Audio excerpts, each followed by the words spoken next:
Selling on webinars is keeping you broke. And the main reason why is because every marketer is leading you astray so you can buy their program. They can show you how to run this webinar. One person who can sell to all of these hundreds or thousands of people on this one video call. That's not how it works. Selling on webinars is not the best way. Selling to people and being able to influence them is the right way. And I'm going to show you exactly how to pivot away from this webinar model to a way that you can actually make real money. In this video, I'm going to break down why they're actually promoting a webinar and also why it's not the best way and what you should actually be doing instead. First, if they're promoting to sell on a webinar, it's for a reason. They want you to buy their program. Now, one marketer can run ads, can make content and drive people to a landing page and a webinar to sign up. It takes one person to do that. But to close the leads down, to do it the right way, it takes multiple people. It takes salespeople, setters, closers. But marketers are promoting just to do a webinar. They're not telling you to hire setters and closers. They're actually saying the absolute opposite. They're telling you not to hire closers, not to hire setters, not to do it the right way. And I want you to think of this. Why is it that every large company, think of any company who's doing over 100 million in sales, why do they have salespeople? And why is your marketer who's making seven figures apparently, or making 10K, 20K, telling you to do webinars?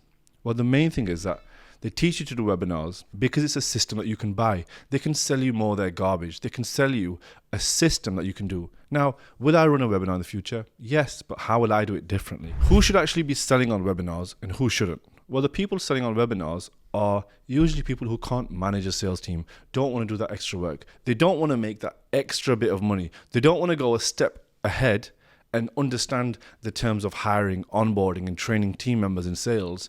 They just want to run a quick video online to close down some money. But you know what will happen? A lot of those people on a webinar won't even finish the webinar. They'll log off before. 30, 40, 50% of people won't finish it. Will your business call them? No, it won't call them, because you don't have the system set up to be able to call them. The number one thing that you have to be doing if you are running a webinar is actually you run the webinar, and every single person that registered to the webinar but didn't buy gets a call. And software such as Webinar Jam can show you, oh, this person stuck around for just 20% of the webinar. And they would get a call, and they would get a very different call to someone who watched the entire webinar and didn't sign up. One call might sound a bit like, hey, notice that you signed up to our webinar. Just wanted to see how you found it, what made you so interested in actually registering to it.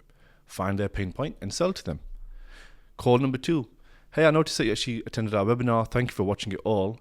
Wanted to see what were your big takeaways. Do you acknowledge, and you know already when you call them that you know that they watched it? That tells them that it's not just a generic call, that it's custom for them and they feel like you're actually speaking to them. But what will happen to all of those people that didn't sign up on the webinar that you call? Well, now you can influence them, a large majority of them, to start signing up. So let's say on your webinar you had 1,000 people show up in an extreme case. And out of those 1,000 people, you closed, let's say 10%. So 100 people signed up.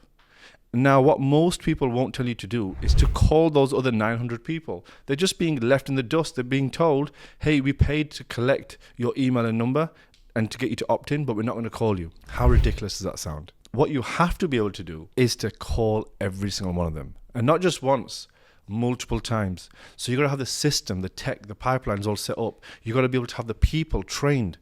And you got to be able to call them and say, hey, you attended this webinar or you registered for this thing. What was the main reason why you did it? And you find their pain point. And after you find their pain point, if it's a low ticket product, you'll sell to them on that call, a few $100s. And if it's more than $2,000, you'll move them to a call with a closer. Then they'll have a registered call with a closer with a bunch of email sequences and segmenting on the back of it that you can now get this person to show up, nurture them a bit more and get them over the line. So many people on that webinar needed another nudge to be able to make a decision. And you know what that nudge was? Just that one objection that they had but wasn't settled on the webinar. You can't predict how people are feeling on a webinar. It's systematic. You just do it one way and everyone buys. But not everyone buys in one way. Not everyone buys the same way. So how can you sell to them all the same way? I buy way more off a call. Some people buy way more on an email. Do you know there's a large majority of people out there that don't like to speak to people? They sometimes want to just buy on an email and they will click and buy. But are you going to be able to send them that link and be able to get them to buy? Are you going to segment those lists? Your favorite marketer is telling you to run webinars, but what they're actually making you do is buy their program so you can actually make a bit of money, but not all the money that you should be making. So the first thing that you have to be doing is calling all of those people that sign up to your webinar. That's the number one mistake. And if you are wanting to sign up the most people, in direct response marketing, what I've noticed is the trend is now people doing more VSL funnels again, people booking directly into your closers. But that takes a bit of tweaking to get that amount of commitment to get people to show up and buy. So the webinar model is great because some people can casually show up, turn up and see if they're interested. Some people won't even show up. Majority of people won't show up. But what you want to be able to do is call them. Call them down every single time. So you need to make sure you have setters and closers. So the setters need to be trained on different lists that you would have created in your CRM. So you build these lists off the back of the webinar leads and you're going to call them down. The closers have that white space in their calendar open, ready to take those calls to be able to close those leads down. So if you're running webinars, do not waste your money. So many people are leaving money on the table and they don't even know they're doing it because they only think about this popular thing that they see online of people telling them not to sell on phone calls. Not to sell on phone calls. That's the best way for me to influence someone. I'm able to influence the way someone thinks. We're selling 50K deals on a call. Can we sell that on a webinar? No. The trust required to sell a 50K program, a 20K program, you might have a 5K program. Do you know why Russell Brunson and do you know why Hormozi can do these big webinars? Because they have trust, they have a big brand. You might not have that brand. You might not have such a brand that people can trust just off a video. And now you're copying those methods. You're copying the methods of people who have built trust with you for years and thinking, why is it not working for me? Why are they making 1, 2, 3 million on a webinar when they're promoting it, showing how they make so much money, but why can't I do it? Well, the way you need to do it is the harder way.